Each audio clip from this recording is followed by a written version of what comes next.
Hello, my name is Jane Gutierrez, CHOS. I'm doing my article evaluation on back squat spinal alignment in men versus women.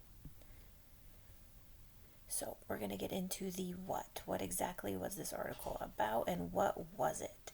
So, what was they decided to compare the upper and lower spinal alignment during a barbell back squat between men and women.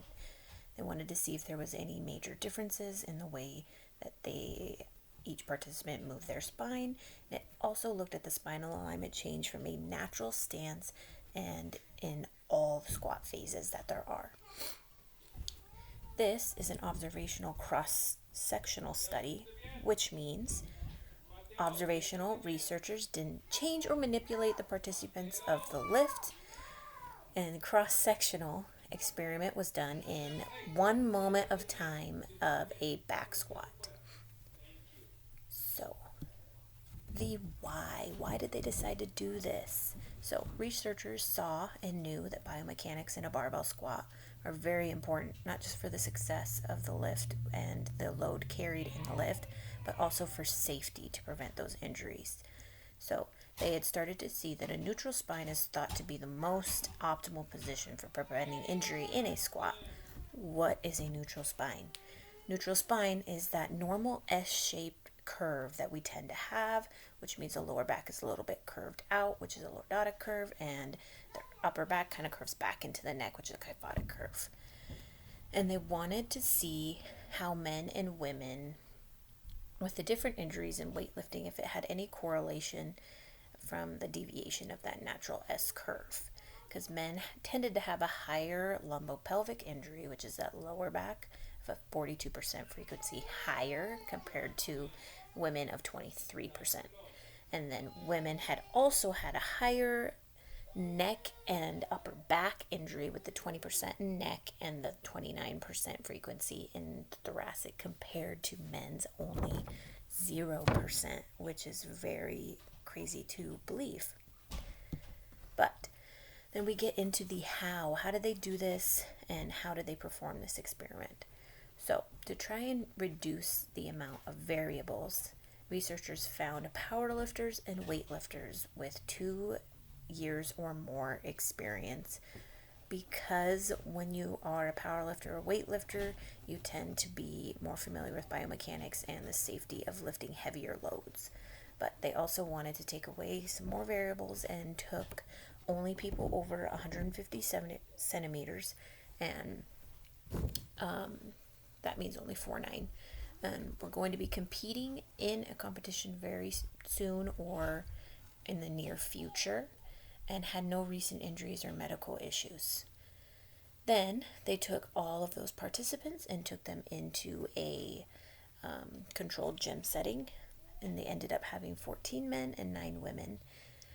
They instructed them to do their own calisthenics and warm-ups to get their bodies ready, and then they set them up in the inertial measurement unit, IMU, which is a tool that they use that can track force, angles in the body, and which ultimately help tracking the range of motion as well.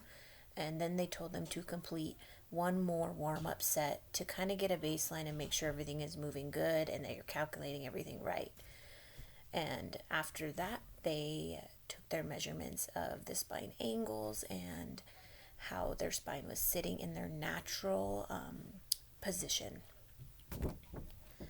And then they instructed the participants to complete their 3 reps of a barbell back squat at their 70% max, which means that they are not doing their full max rep. They took off about 30% of their effort and they're only doing 3 reps. And then we're instructed to bring the weight down until their hip, the crease in their hip was just above or just below the top of the knee. And then they paused to make sure they could get the measurement down there and push the weight back up to a starting. They did, to keep it familiar with everybody, kept no belts were used and were only allowed to use wrist straps if they needed to.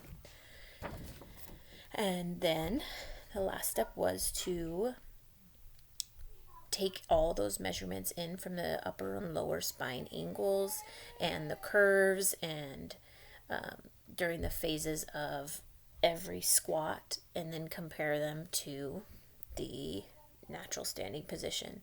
And over here in figure 3, you can see that they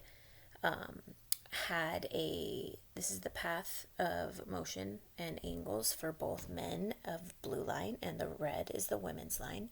You can see that there's not very much difference happening there, which we will get into right now with what they found out.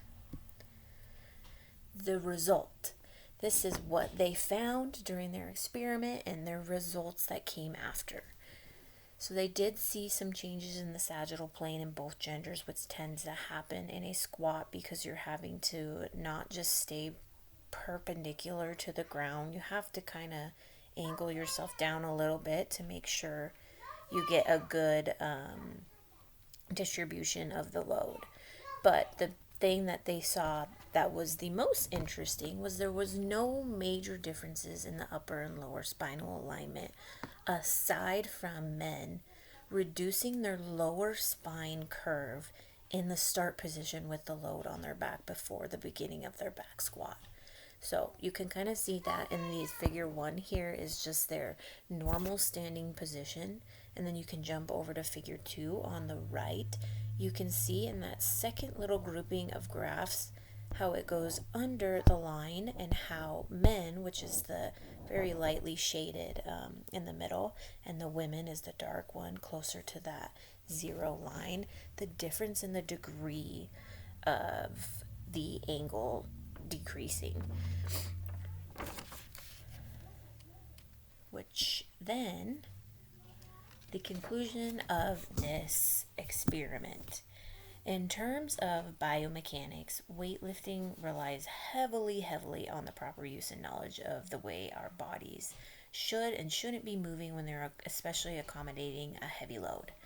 When used properly, there is statistically no difference between men and women because they are performing a similar movement and their bodies are performing in proper biomechanics according to their body. And that's what comes with experience, which is why they wanted to test with experience of the weightlifters and powerlifters. In terms of injuries, there's not a definitive answer as to why the men had to curve a little bit more in than the women, or why certain injuries happen to each gender during lifting. They had speculated it could be because of the actual anatomy of men and women, or it could just be the loads that they are lifting in terms of body weight. Men sometimes tend to be able to lift a little bit higher than their body weight than women, but all in all, both together in terms of biomechanics and injury, body mechanics with barbell squats, having the proper knowledge and experience is going to prevent and limit the amount and even the severity of the injuries that come with it. And then here is my citation for that article. I highly recommend. It's a great read, and if you're into body mechanics of normal lifts like body squat, then this is a great read. Thank you.